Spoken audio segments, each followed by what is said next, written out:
جیسا کہ میں آپ لوگوں کو بتا رہی تھی کہ ہر گارڈ کینسر نہیں ہے، اور اگر گارڈ کینسر ہو بھی تو بھی قابل علاج ہے، بشرطیہ کہ صحیح ٹائم پہ اس کا پتہ چل جائے۔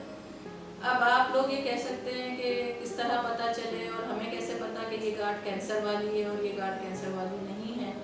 تو اس کے دو طریقے ہیں۔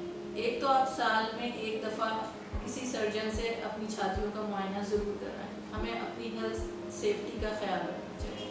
اور اس سے پہلے ہر عورت کو، ہر لڑکی کو، عورت کو اپنی چھاتی کا معائنہ خود کرنا چاہیے۔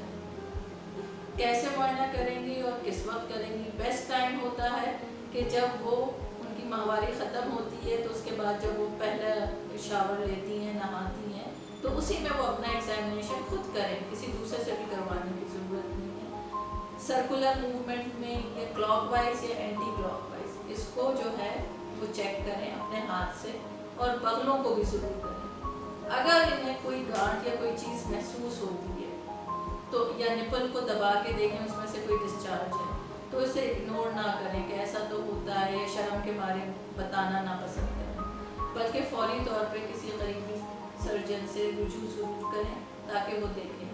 دوسری بات میں یہ کلیئر کر دوں کہ 35 سال کی عمر سے پہلے الٹرا ساؤنڈ بہتر ہوتا ہے چھاتیوں میں، اور 35 سال کی عمر کے بعد میموگرام۔ ہمارے یہاں میں نے اکثر کلینک میں یہ دیکھا ہے کہ 16 سال کی، 20 سال کی لڑکیاں بھی میموگرام کرائے چلتی ہیں، جو کہ غلط ہے، اس کا کوئی فائدہ نہیں۔